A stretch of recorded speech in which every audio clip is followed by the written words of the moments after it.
Au commencement, Dieu créa les cieux et la terre. La terre était informe, vide. L'obscurité couvrait l'abîme, et l'Esprit de Dieu planait au-dessus des eaux. Alors Dieu dit : Que la lumière soit. Et la lumière fut. Dieu vit que la lumière était bonne. Il sépara la lumière des ténèbres. Il appela la lumière jour, et les ténèbres nuit. Ce fut le premier jour. Dieu dit : Qu'il y ait une étendue entre les eaux pour les séparer. Et cela fut ainsi. Dieu appela cette étendue ciel. Ce fut le deuxième jour. Dieu dit : Que les eaux qui sont sous le ciel se rassemblent en un seul endroit, et que le sec paraisse. Et cela fut ainsi. Dieu appela le sec terre et la masse des eaux mer. Et Dieu vit que cela était bon. Dieu dit : Que la terre produise de la verdure, de l'herbe portant de la semence, des arbres fruitiers donnant du fruit selon leur espèce.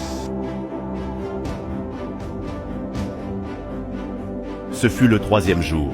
Dieu dit : Qu'il y ait des luminaires dans l'étendue du ciel, pour séparer le jour d'avec la nuit, et qu'ils servent de signe pour marquer les époques, les jours et les années.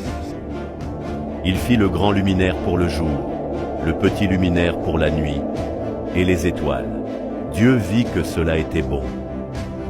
Ce fut le quatrième jour.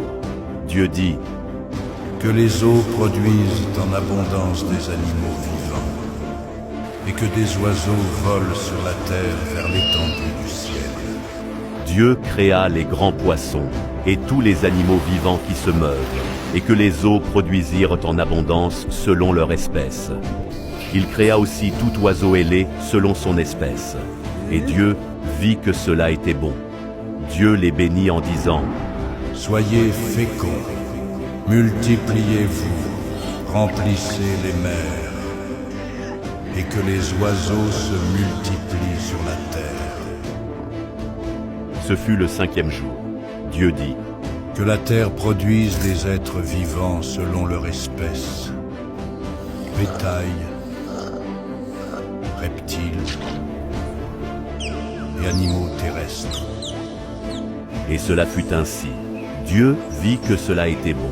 Puis Dieu dit : Faisons l'homme à notre image, selon notre ressemblance, et qu'il domine sur les poissons de la mer, sur les oiseaux du ciel, sur le bétail, sur toute la terre, et sur tous les reptiles qui rampent sur la terre. Dieu créa l'homme à son image. Il le créa à l'image de Dieu. Il créa l'homme et la femme. Dieu les bénit, et Dieu leur dit : Soyez féconds, multipliez, remplissez la terre, et l'assujettissez, et dominez sur les poissons de la mer, sur les oiseaux du ciel, et sur tout animal qui se meut sur la terre. Voici, je vous donne toute herbe portant de la semence, et qui est à la surface de toute la terre, et tout arbre ayant en lui du fruit d'arbre, et portant de la semence.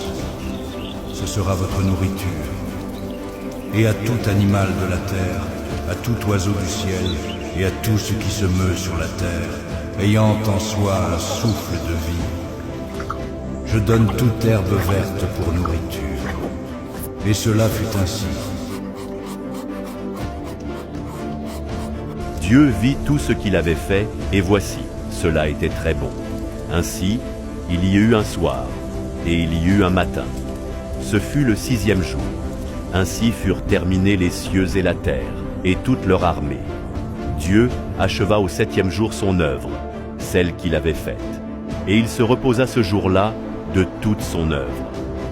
Dieu bénit le septième jour, et il le sanctifia, car ce jour-là, il se reposa de toute son œuvre de création.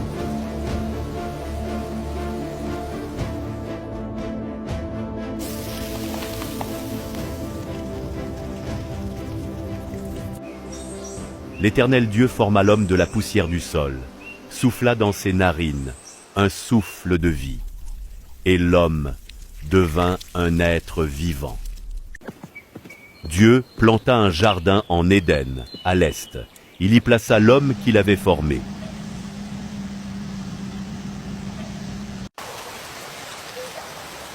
Du sol, il fit pousser toutes sortes d'arbres agréables à voir et bons à manger.